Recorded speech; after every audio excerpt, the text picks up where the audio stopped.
pertanyaannya, apakah ada celah di mana terjadi rekayasa peserta atau pertukaran peserta dalam rangkaian proses pendataan tersebut? Baik Bu, ini memang satu hal yang perlu kita antisipasi ya sejak awal ketika kita menentukan peserta untuk mengikuti AIN ini secara sampel dan ada pemilihan siswa secara acak begitu. Ini memang kita sudah rancang sedemikian rupa supaya pemilihan acaknya itu secara proporsional yang bisa mewakili ya atau menggambarkan satuan pendidikan itu sendiri. Yeah. Oleh karena itu kita menetapkan untuk penentuan peserta ini memang kita lakukan secara acak by system supaya tidak ada pemilihan tertentu yang sifatnya subjektif dari pihak sekolah misalnya atau daerah begitu ya. Nah, karena kalau kita salah menentukan sampel ini, maka kita tidak bisa menggambarkan dari hasil asesmen ini kondisi sekolah yang sebenarnya. Maka oleh karena itu kita kunci bahwa sampling itu dilakukan oleh pusat melalui sistem supaya bisa menggambarkan satuan pendidikan itu yang sebenarnya. Oke. Demikian juga nanti pada saat pelaksanaan AN-nya sendiri, kalau ternyata ada siswa yang mungkin entah bagaimana ada peluang mereka mendapatkan contekan ataupun jawaban dari pihak lain, apakah secara teknis dan aplikasi itu bisa membaca hal tersebut? Memang diharapkan bahwa dalam pelaksanaan ini kita lakukan secara objektif ya, secara integritas gitu. Selalu kita harapkan seperti itu. Namun demikian kan potensi-potensi kecurangan ya, potensi-potensi penyalahgunaan pelaksanaan bisa saja terjadi. Betul. Oleh karena itu perlu kita atur bagaimana agar ini bisa dieliminir atau dihindari. Nah, salah satunya adalah kita kan menentukan ketentuan di dalam POS bahwa memang pelaksanaan AN ini tetap diawasi, ya diawasi oleh pengawasnya pengawas silang. Nah tentunya ini salah satu upaya ya dalam rangka memastikan bahwa peserta yang mengikuti asesmen itu betul-betul siswa yang terdaftar. Kemudian proses pelaksanaan asesmen pun sesuai dengan POS atau SOP yang sudah kita tentukan. Nah tentu ini juga diharapkan integritas dari penyelenggaraan satuan pendidikan itu sendiri. Karena kita tahu bahwa asesmen ini kan tidak berdampak secara langsung ya kepada siswa. Dan diharapkan justru dari hasil asesmen ini bisa menjadikan feedback yang positif buat sekolah untuk menggambarkan peta mutu yang sebenarnya. Jadi saya kira modus-modus upaya-upaya yang sistematis untuk melakukan kecurangan saya kira tidak perlu lagi dilakukan oleh sekolah. Karena tidak ada dampak secara langsung. Dan seperti yang disampaikan Bu Wati di segmen awal tadi, yang menggiring kita untuk terlalu overestimate tetapi tidak menggambarkan kondisi senyatanya ya Pak ya, yang akhirnya malah menjadi kontraproduktif untuk satuan pendidikan. Baik, terima kasih Pak Evi. Nah berikutnya ini, kita di POS itu jelas dinyatakan bahwa satuan pendidikan yang melaksanakan asesmen nasional tahun 2021 mencakup semua satuan pendidikan pada wilayah yang diperbolehkan melaksanakan PTM terbatas atau pembelajaran tatap muka terbatas berdasarkan penetapan pemerintah pada periode gladi bersih dan pelaksanaan AN sesuai dengan jadwal pelaksanaan AN. Berarti ada kemungkinan besar terjadi perubahan data sasaran satuan pendidikan yang mengikuti AN tersebut. Misalnya pada saat gladi bersih tercatat ada sekian ratus sekolah atau sekian ribu sekolah dari A, B, C, D dan seterusnya. Kemudian pada saat pelaksanaan nanti terjadi perubahan situasi karena pandemi COVID yang tidak menentu. Bisa jadi yang tadi tidak masuk malah jadi masuk, yang masuk dalam list itu bisa menjadi tidak. Nah, acuan penetapan pemerintah yang dimaksud di sini yang digunakan itu menggunakan zona atau level. Kalau level berapa yang diperbolehkan. Kemudian penetapan yang dimaksud itu mengacu kepada ketentuan dari pemerintah pusat atau pemerintah daerah atau dua-duanya. Ya, memang pelaksanaan AN di masa pandemi seperti ini merupakan tantangan tersendiri buat kita karena dari hari ke hari kan ini situasi kondisi sangat dinamis ya. Betul. Nah, untuk pelaksanaan AN sendiri tetap harus ada acuannya. Nah, yang kita acukan adalah instruksi Mendagri ya tentang ke status daerah ya. Betul. Untuk pelaksanaan PPKM. ataupun di dalam instruksi Mendagri tersebut ada nanti daerah-daerah mana saja yang termasuk zona merah, zona-zona tertentu atau masuk level tertentu. Nah, saya kira untuk penentuan sekolah atau satuan pendidikan yang melaksanakan AN ini, tentu pemerintah daerah akan mengacu kepada instruksi ini, Bu. Jadi secara simultan tentu pemerintah daerah akan mengacu, kemudian nanti ada kebijakan di daerah masing-masing untuk boleh melaksanakan atau tidak. Jadi bisa jadi dalam pelaksanaannya nanti itu bergerak gitu datanya sekolah-sekolah ini dari yang statusnya tadinya level 3 berubah jadi level 2 misalkan atau level 4 jadi level 3. Yang kita harapkan memang trennya ini positif ya diharapkan sehingga nanti sasaran AN ini betul-betul tercapai gitu, seluruh satuan pendidikan bisa atau sebagian besar mengikuti. Mudah-mudahan seperti itu. Jadi pergerakan sekolah memang bisa terjadi, tetapi kita harapkan pergerakan yang arahnya positif. Yang tadinya berada di level 4 mudah-mudahan jadi level 3. Jadi mereka bisa mengikuti AN ini. Oke. Yang bisa dilakukan itu minimum level berapa, Pak? Berdasarkan informasi yang kami terima, itu level 3 sudah bisa melaksanakan PTM terbatas. Ini merupakan harapan ya. Harapan mungkin beberapa atau banyak sekolah yang antusias ya untuk melaksanakan AN ini bisa mengikuti. Baik. Sejauh ini yang diketahui, apakah ada daerah-daerah yang menyatakan dengan mengedepankan alasan wilayah mereka ada di level berapa atau di zona apa untuk tidak mengikuti asesmen nasional? Lebih banyak mereka menunggu, Bu. Lebih banyak mereka menunggu kebijakan pemerintah daerah masing-masing untuk membolehkan atau tidak melaksanakan AN ini. Tapi dari balik itu kami menangkap banyak sekali harapan mereka bisa mengikuti AN ini. Tinggal menunggu bagaimana izin dari pemerintah setempat gitu. Baik. Nah, kemudian bagaimana bila satuan pendidikan itu berada di zona aman? Katakanlah dia entah di level 2, kemudian atau di zona kuning atau orange. Kemudian daerah itu atau wilayah tersebut berada di remote area, di daerah 3T. Mereka terkendala secara geografis dan infrastrukturnya pun sangat terbatas. Mungkin ada listriknya pun sering mati ya di sekolah. Kemudian jaringan internet juga sulit. Nah, untuk menumpang pun tidak dimungkinkan karena kendala geografis. Kalau dulu waktu saya masih ingat waktu aksi ya Pak ya, kita masih ngejar bola. Kita membawa soalnya secara standalone dengan menggunakan flash disk. Apakah ada wacana ke arah itu untuk dalam rangka mencapai target sebanyak-banyaknya untuk sekolah mengikuti AN? Karena mereka bisa jadi semangat gitu, tetapi infrastruktur kan di luar jangkauan mereka dan juga di luar kewenangan Kemendikbudristek kan itu. Apakah ada upaya alternatif? Tetap BK berbasis komputer, tetapi ada strategi lain yang akan ditempuh. Pengalaman kami dalam melaksanakan UNBK, kita pun menemukan pengalaman seperti itu.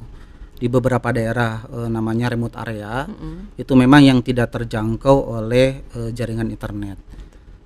Kita upayakan mereka tetap bisa melaksanakan dengan skema bahwa bisa mereka melakukan secara semi daring. Jadi semi daring mereka melakukan sinkronisasi di daerah lain yang ada jaringan internetnya. Kemudian setelah mereka sinkron dibawa lagi ke tempat semula, ke sekolahnya. Nah, untuk token pengalaman kita bisa lakukan dengan skema namanya token offline. Sehingga mereka tetap bisa melakukan asesmen walaupun di daerahnya tidak terjangkau jaringan internet. Untuk isu listrik menurut saya di daerah-daerah 3T sekarang sudah banyak solusinya, Bu. Misalnya dengan menggunakan alternatif lain untuk sumber listrik, bisa juga genset dan sebagainya.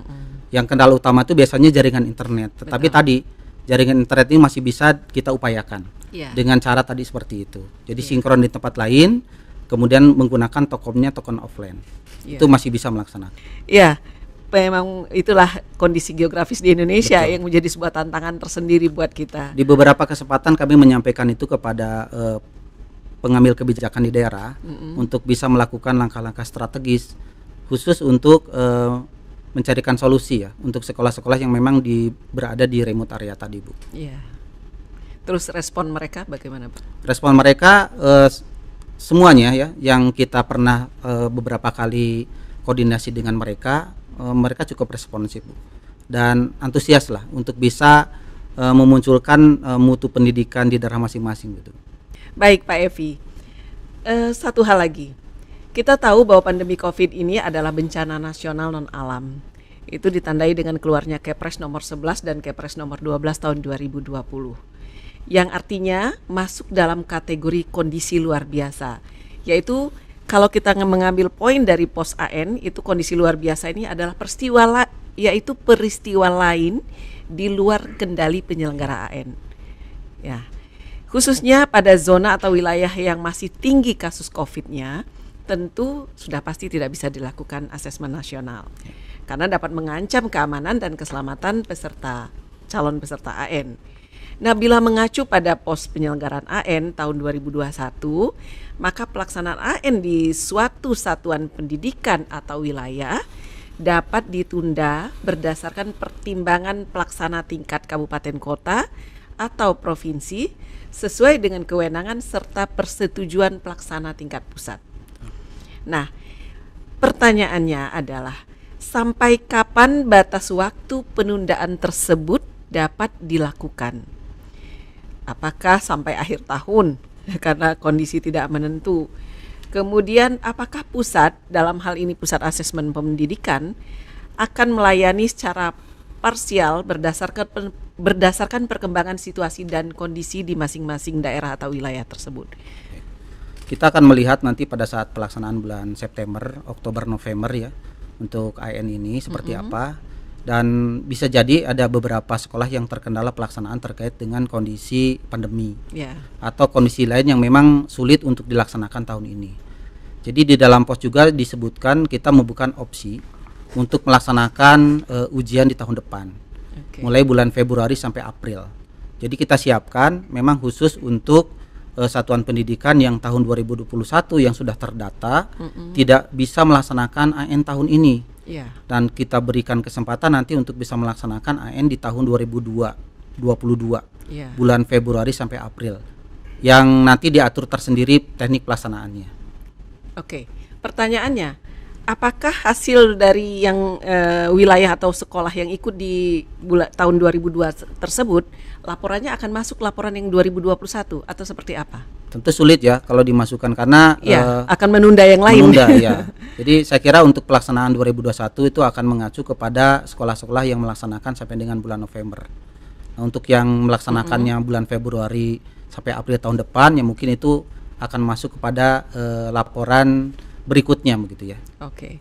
Jadi baseline datanya ada yang start di 2021, ada yang startnya di 2022. Tapi secara peserta didik mereka tetap masih siswa yang sama di tahun itu, cuma momentum pelaksanaannya saja. Dan reportingnya akan dirilis berbeda tentu berbeda waktunya saja barangkali. Iya. Ini kan laporan ini berdasarkan peta masing-masing sekolah kan. Iya, betul.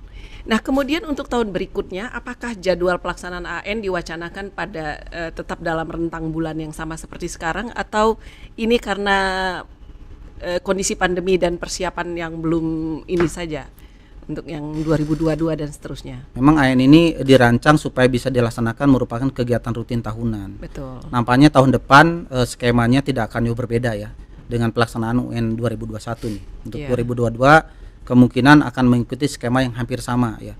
Hanya mungkin kondisi situasinya nanti akan berbeda. Mudah-mudahan saja ya.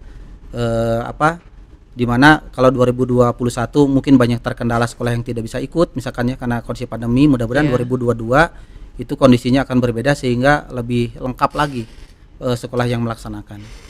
Waktunya tetap perkiraannya antara September Oktober seperti ini. Ya. Oke. Kalau saya pikir ini momentumnya bagus sekali. 2021 kita melakukan asesmen nasional pertama yang merupakan baseline data kita. 2002 nanti kita siap menyongsong PISA ya Pak ya. Nah, kita berharap hasil PISA yang 2022 bisa mengalami kenaikan yang signifikan. Amin ya robbal alamin. Baik Pak Evi, berbagai pertanyaan teknis sudah kami ajukan. Untuk hal-hal lainnya Sobat SMP jangan lupa baca peraturan-peraturan yang terkait, mulai dari Permendikbud tentang asesmen nasional, itu ada di Permendikbudristek nomor 17 tahun 2021 tentang asesmen nasional, serta Peraturan Kepala Badan Standar Kurikulum dan Asesmen Pendidikan Kemendikbudristek nomor 030 tahun 2021 tentang prosedur operasional standar penyelenggaraan asesmen nasional tahun 2021. Baca, baca, dan baca. Literasi. Ayo menjadi orang yang literat. Tak kenal maka tak sayang. Tidak membaca maka kita tidak akan tahu apa-apa. Baik Pak Evi, sebelum kita akhiri, saya Sobat SMP dan kami semua ingin mendengarkan closing statement dari Pak Evi terkait dengan seperti apa mekanisme pelaksanaan AN yang nanti akan dilakukan dan upaya antisipatif yang sudah dipersiapkan oleh Pusat Asesmen Pendidikan. Silakan Pak Evi. Baik. Bapak Ibu sekalian, bahwa asesmen nasional ini merupakan kegiatan yang sangat penting dalam rangka memotret mutu pendidikan kita. Oleh karena itu, peran serta kami di pusat kemudian dibantu oleh pemerintah daerah, termasuk juga satuan pendidikan, merupakan kunci utama keberhasilan dari pelaksanaan AN 2021. Mudah-mudahan AN yang kita harapkan ini menghasilkan sesuatu yang bermanfaat untuk bisa meningkatkan mutu pendidikan nasional. Amin. Baik. Terus langkah antisipatif yang dilakukan oleh yang sudah dipersiapkan oleh pusat dan daerah kira-kira apa itu Pak Evi? Sejauh ini kami sudah menyiapkan beberapa persiapan baik di pusat maupun di daerah. Di pusat sendiri kami sudah melakukan penyiapan infrastruktur, sistem, mekanisme dan seterusnya. Nah, diharapkan juga kami yang sudah melatih tim teknis provinsi, kabupaten, kota, termasuk dari Kemenak sudah kami siapkan tim teknisnya dapat bekerja dengan efektif dalam rangka membantu proktor-proktor yang ada di sekolah yang mengalami kendala teknis di lapangan. Ini mudah-mudahan bisa berjalan secara baik sehingga AN berjalan sebagaimana yang kita harapkan. Gitu Bu. Baik, terima kasih banyak Pak Evi. Sama-sama. Kita juga siap selalu bergandengan tangan. Selain kita membantu dari sisi sarpras berupa komputer ataupun Chromebook, kita juga bersama-sama mempersiapkan proktor di satuan pendidikan. Mudah-mudahan nanti semua sekolah, terutama yang belum berpengalaman dengan UNBK kemarin, sekarang langsung ANBK, mereka siap melaksanakan ANBK yang berkualitas dan berintegritas. Mudah-mudahan semoga. Amin ya robbal alamin.